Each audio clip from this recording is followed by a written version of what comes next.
a gente entrou em novembro e o nosso Novembro Azul vai ser toda segunda-feira aqui no Ver Mais. Já que o Outubro Rosa era toda quinta, vamos mudar um pouco, né? Já começa a segunda aí com muita informação para os homens. Eu quero falar com vocês, porque a gente sabe que no quesito saúde, os homens dão uma sabonetada, às vezes dão uma enrolada, diz que vai, mas não vai, fica aquela coisa. Então, hoje a gente começa conversando com o médico urologista, o Dr. César Bombardelli, sobre essa doença que infelizmente ainda é cheia de tabus e preconceitos, que é o câncer de próstata. Doutor, bem-vindo ao Ver Mais. Boa tarde. Boa tarde, Tata. Eu inicialmente gostaria de dizer que é uma grande satisfação estar aqui participando do teu programa, né? Fico bem feliz. A gente não combinou, mas estamos praticamente combinando no look, né? Porque eu falei, já que vou começar falando para os homens, então no primeiro eu vou com uma camisa, tudo com um toque, mas para lembrar mesmo que a gente leva a sério aqui. Doutor, essa doença então, o câncer de próstata, existe o Novembro Azul, que é muito focado nela. Ela ainda é uma doença que é rodeada aí de tabus e preconceitos? Bom, eu gostaria de começar dizendo que, em termos de importância, né, o câncer de próstata, ele é considerado a segunda forma de câncer mais frequente no homem. Uia! No mundo inteiro. Ele só fica atrás do câncer de pele, a forma não melanoma. Nossa! E quando você considera, em termos de mortalidade, qual a forma de câncer que mais mata homens, o câncer de próstata, ele assume também a segunda colocação. Então, por causa dessa estatística, desse ranking, né, mundial do câncer, e por ser uma doença que você identifica no mundo inteiro, então por isso que se justifica uma campanha de prevenção, a exemplo do Outubro Rosa, né, o Novembro Azul. Eu acho que no momento em que se cria uma campanha, para o que quer que seja, né, nesse caso, a campanha do Novembro Azul para o câncer, quando se cria uma campanha, eu imagino que porque a situação já não está muito legal, né? O que motiva realmente as duas campanhas, né, é a casuística, o número de casos, tanto de câncer de próstata como de câncer de mama, que são diagnosticados anualmente, não só aqui no Brasil, como no mundo inteiro. Só a título de ilustração, existe uma previsão do INCA, Instituto Nacional do Câncer, que prevê que até o final desse ano deverão ser diagnosticados pouco mais de 65 mil novos casos de câncer aqui no Brasil. Nossa! E o que é o câncer de próstata? Como é que ele se desenvolve assim? Bom, o câncer de próstata é uma forma de tumor maligno que se desenvolve na próstata, né? O ouvinte vai perguntar, mas e o que é a próstata? Boa. Né? A próstata é uma glândula que faz parte do aparelho sexual e reprodutor do homem. Ela é responsável, juntamente com as vesículas seminais, pela produção daquele líquido que sai do pênis durante a relação sexual, o sêmen. Né? Então, essa é a função principal da próstata. Quer dizer, não é aquela... Tem uma função importante. Sim, a função da próstata, ela ocorre na produção, né, e durante a emissão do sêmen, durante a atividade sexual. E por ser uma glândula que contém tecido epitelial, né, ela é propensa a desenvolver formas de câncer. Como é que esse câncer se desenvolve, então, nesse tecido? Sim, ele começa no interior do tecido glandular da próstata, né? A forma mais frequente de câncer que nós verificamos na próstata se chama adenocarcinoma, né? É uma forma que aparece no chamado tecido glandular, no epitélio glandular, né? Ali onde estão as glândulas, onde há a produção do sêmen. E o câncer de próstata, quando ele surge, ele começa com um pequeno foco de células que sofre um processo de mutação, que se transformam em células cancerígenas, né? E essa lesão, numa fase mas muito precoce, ela passa desapercebida. Né? Depois de muito tempo, após a multiplicação celular, você tem então a formação de um caroço, de um nódulo dentro da próstata. Dá para sentir isso? Sim. Esse nódulo, ele pode ser percebido ao exame físico, no caso, o exame do toque retal. Mas os sintomas do câncer de próstata são, os homens conseguem sentir, ou é um câncer que a gente só descobre com o diagnóstico, o exame? Aí que tá, Tata. Eu vou dizer para você que outro motivo que justifica a campanha do Novembro Azul é o fato de que o câncer de próstata, quando ele nasce no indivíduo, na fase precoce, onde tem esse pequeno nódulo, esse pequeno caroço que está dentro da próstata, ele não dá absolutamente nenhum sintoma. Entendi. Né? A fase do câncer, onde o homem teria 100% de chance de cura, é justamente essa fase, em que o nódulo ele está apenas localizado dentro da próstata, ele não saiu para fora da glândula. Só que nessa fase não dá sintoma nenhum. Entendi. E se não dá sintoma nenhum, né, muitos homens vão se perguntar, mas então por que eu devo ir no médico se eu não sinto nada? Entendi. Tu entendeu? E é aí que mora o perigo. Entendi. Porque quando aparecerem os primeiros sintomas, é sinal que a doença já saiu do limite da próstata e já está invadindo outros órgãos, já está afetando outras estruturas. E aí, infelizmente, a cura já não é mais possível. Para se descobrir o câncer de próstata, é somente com o exame de toque? E agora eu vou falar aqui para os homens que estão assistindo, que provavelmente quando eu falei isso, a pessoa já dá uma risadinha e acaba levando para uma outra conotação, né? Mas justamente quando chega no médico, gente, a gente está falando de uma coisa séria, de coisas que precisam ser feitas para que você cuide da sua saúde. Então, eu imagino que numa rodinha, os homens nunca vão falar, eu fui no médico, eu fiz, toda vez que o assunto câncer de próstata vem, é sempre piadinha, risadinha, parece a impressão que se tem, e se eu estiver falando, se eu estiver errada, por favor, me perdoe, mas a impressão que se tem é que é tudo levado muito no oba-oba, do tipo, gostou, fez, mas não fez. Mas esse exame é a única maneira de diagnosticar ou existem outras? Bom, na verdade, o toque retal, o exame do dedo, né? Ele é uma técnica que faz parte do exame geral que o médico faz no paciente. Ele é feito sem nenhum instrumento. Assim como, por exemplo, o cardiologista vai lá e ausculta o coração, ausculta o pulmão, né? No caso, nós fazemos o exame do toque para palpar a próstata. Ele sozinho, ele não tem valor nenhum, né?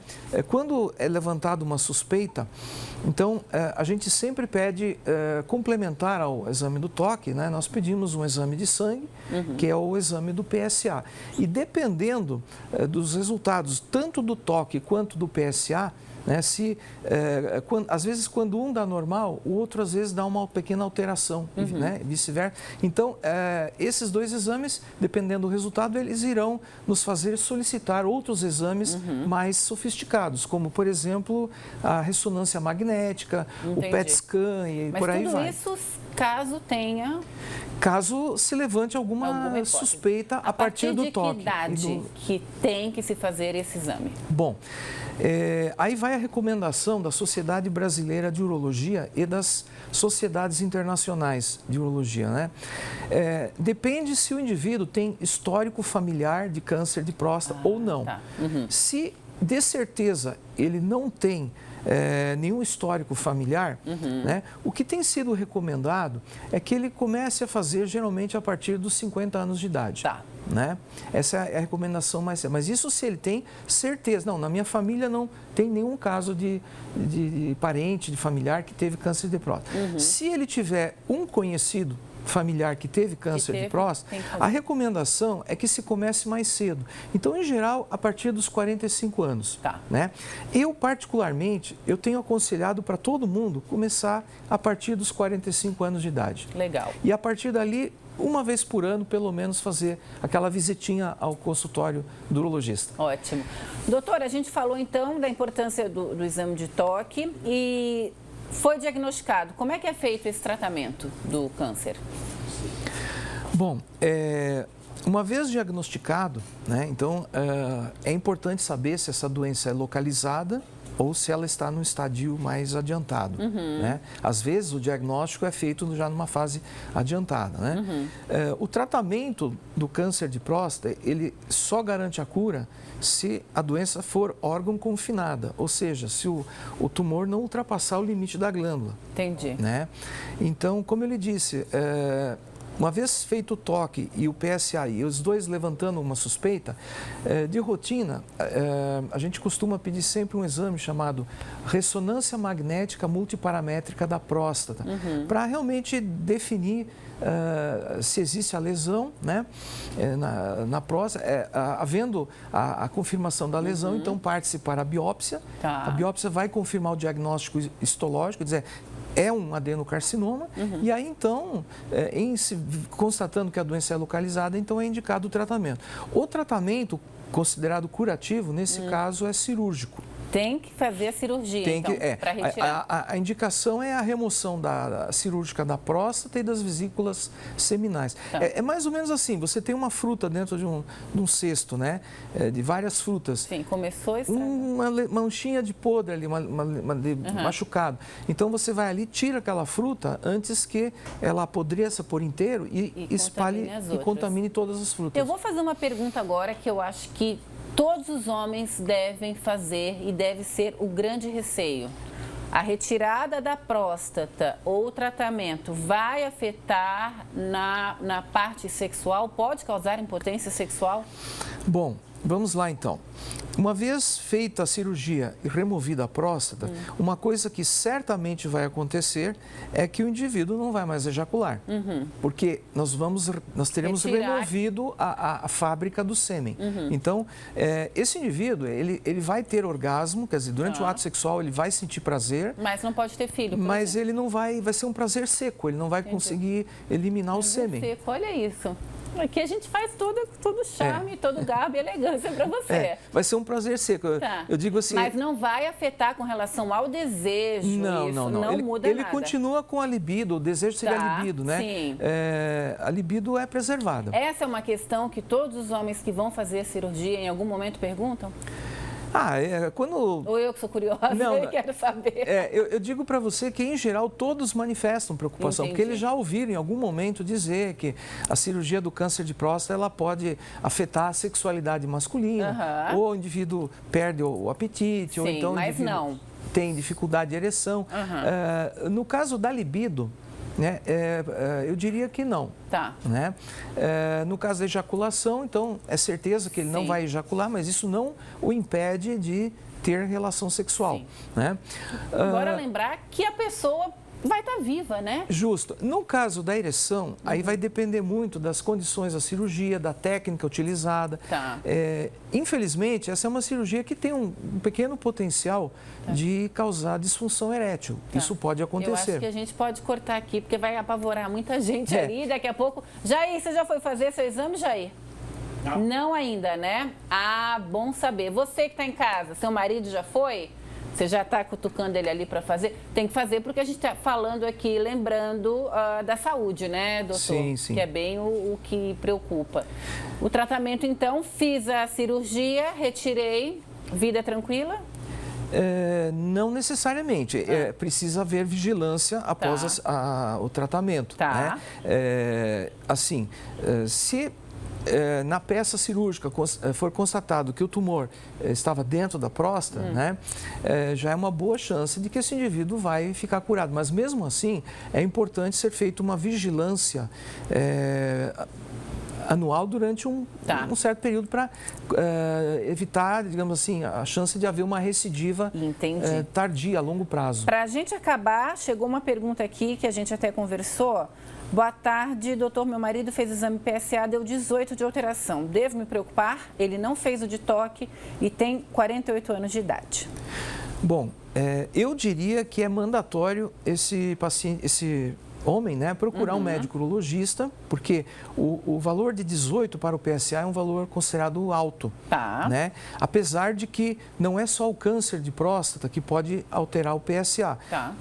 Como nós estávamos conversando antes, se você tiver, por exemplo, uma inflamação da próstata, uma infecção urinária, né, às vezes pode dar uma alteração no PSA. Entendi. Um erro de laboratório, às vezes é possível, mas mesmo assim é importante fazer o toque. Faça o exame de toque. Exatamente. Doutor César, muito obrigada pela sua presença. Espero vê-lo novamente aqui nesse mês de novembro. E lembrando, tudo isso que a gente fala, quando vem um médico aqui, não quer dizer que você já fez uma consulta. Não.